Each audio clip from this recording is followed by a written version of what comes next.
Okay, so hari ni kita akan masuk subtopik yang kedua, iaitu electric field. Okay, so kita lihat dulu linear outcome-nya. Linear outcome for this subtopic adalah you have to define and use electric field strength. Okay, this is the formula of electric field strength, and use formula bagi electric field strength adalah KQ over R square. So ni adalah formula untuk electric field for point charge, and then you have to sketch electric field strength diagram. And lastly, you have to determine the electric field strength E for a system of charge. Determine ni maksudnya apa? Awak kena calculate nilai E bagi system of charges. Okay, so apa itu electric field? Electric field ataupun electric field strength intensity, simbolnya E, is defined as the electric ataupun electrostatic force per unit positive charge that acts at that point in the same direction as the force. So mathematically, E is equal to F over Q naught. Jadi E ni adalah F over Q naught. Jadi the unit of E adalah Newton per Coulomb ataupun Volt per meter. And then the magnitude of electric field strength is given by this formula. Maksudnya awak kena gunakan formula ni untuk dapatkan nilai magnitude bagi electric field strength. Okay, satu lagi sebenarnya electric field strength ni adalah vector quantity. Okay, so dia adalah vector quantity. Maksudnya apa? Bila vector quantity, maksudnya awak kena dia ada apa? Dia ada magnitude and direction. Magnitude dan direction. Jadi awak kena apa? Bila direction, so awak kena, kita boleh resolve into component X and Y component. Okay, sama macam force yang kita dah belajar sebelum ni. Kita kena resolve bila ada direction, awak kena resolve into X and Y component. Okay, so basically electric field ni sebenarnya analogi dia sama macam kita dah belajar gravitational field. Ingat lagi tak gravitational field? Okay, so maksudnya setiap objek di atas permukaan bumi ni akan merasai daya tarikan graviti sebab objek ni berada dalam satu medan graviti. So bumi ni menghasilkan daya dia menghasilkan medan graviti. Jadi dia menghasilkan medan graviti. Di sekeliling bumi ni ada medan graviti. Jadi bila objek ataupun apa-apa objek yang berada di atas permukaan bumi, dia akan merasai daya graviti. Okey, sebab dia berada dalam medan graviti bumi. Sama juga dengan charge ni. Charge, okey. Charge ni, Q naught dia test charge. Okey, dia adalah test charge. Test charge ni, okey, bila dia berada dalam satu medan elektrik, ini adalah medan elektrik, so dia akan experience a force.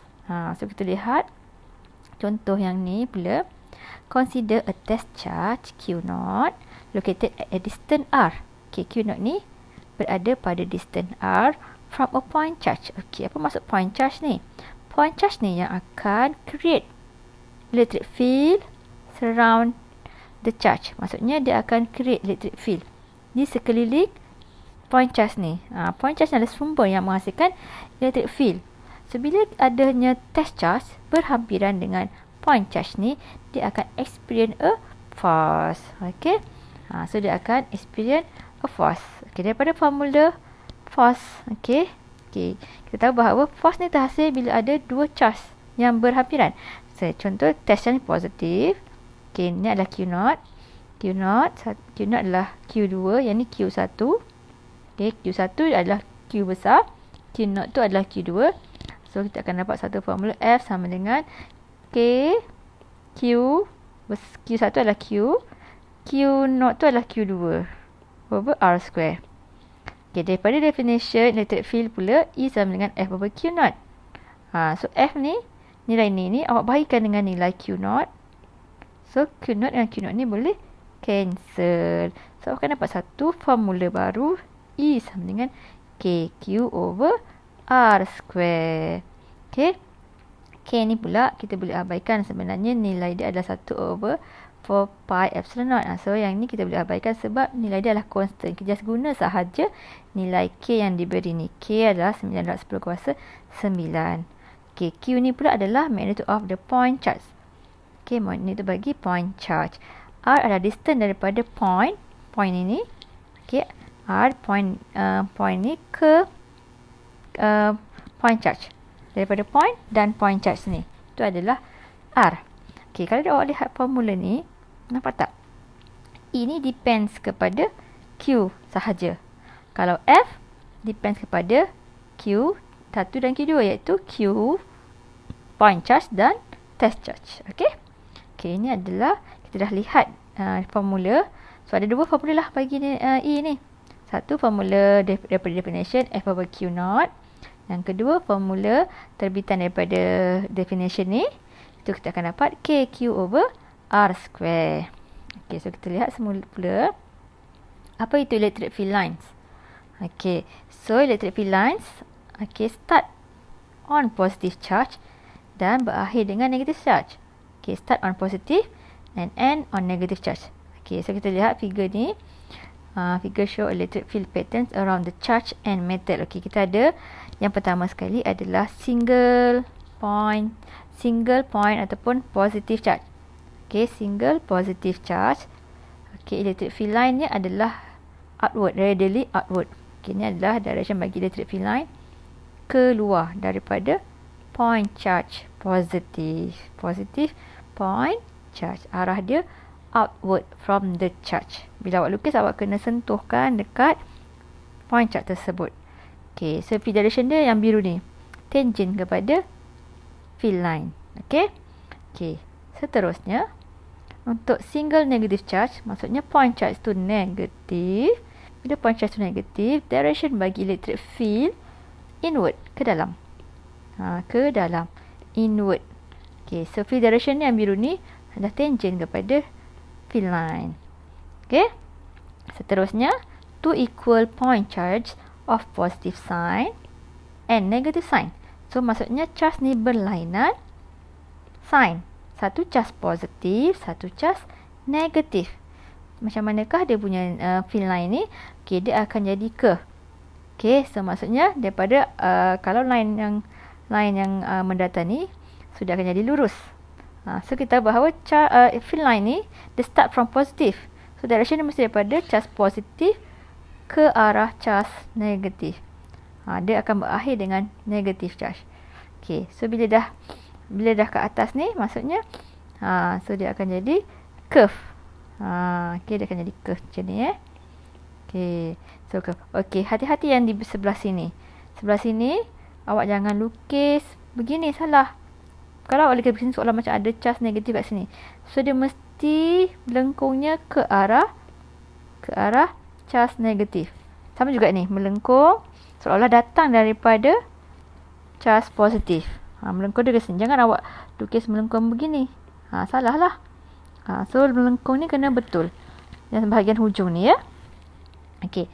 So seterusnya kita lihat two equal positive charge. Okay, positive charge ni maksudnya dua-dua charge dia sama jenis. Okay. So direction electric field kalau awak lihat, okay, kalau single charge direction dia radially outward kan, dia lurus. Kalau ini dia akan jadi macam bengkok. Dia akan melengkung, dia akan jadi curve seolah macam kedua-dua ni macam electric field dia macam dia repel each other. Okay, tapi dia tidak bersentuhan. Sebab kat sini, kat tengah-tengah ni, okay, resultant dia akan jadi kosong. Maksudnya dekat titik X ni, resultant E dekat titik X ni adalah kosong. So kat sini, line dia adalah neutral kat sini. So seolah-olah dia macam repel. So dia keluarlah daripada charge positif tersebut. Kalau dua-dua charge negatif, direction dia akan jadi ke dalam. Just ubah saja tandaan negatif, arrow tersebut. Okay. Okay. And then yang E pula, two opposite unequal charge, 2Q dan negatif Q. Okay, ni charge dia berlainan. Tapi satu magnitude dia besar, satu lagi magnitude dia kecil. Contoh macam ni, 2 kolom, 1 kolom. So maksudnya lebih besar daripada charge yang satu lagi. So maksudnya bila besar, kita lihat kat sini, number of lines is proportional to the magnitude of charge. Number of line dia adalah Maksudnya bilangan lain tu adalah berkadar terus dengan magnitude charge. Kalau charge tu besar, bilangan lain lagi banyak. Okey, jadi kalau kita nak kira ya, yang keluar daripada charge positif ni 1, 2, 3, 4, 5, 6, 7, 8, 9, 10, 11, 12 line. 12 line.